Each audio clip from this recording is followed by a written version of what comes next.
Hi friends, இன்னைக்கு சோர் throat அப்படின்ற வார்த்தைக்கு தமிழ் என்ன சொல்வாங்கன்னு பார்க்கலாம்.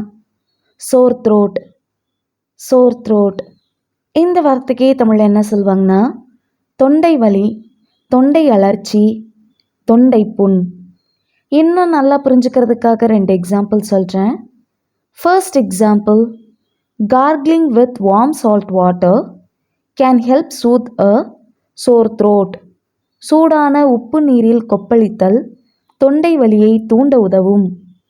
Second example, a sore throat is often a symptom of a cold or flu. தொண்டை வலி அடிக்கடி ஒரு சளி அல்லது ஃப்ளூவின் அறிகுறி ஆகும். இன்னொரு வீடியோவில் வேற ஒரு ஆங்கில வார்த்தைக்கு தமிழ் என்னன்னு பார்க்கலாம். அது வரைக்கும் பை.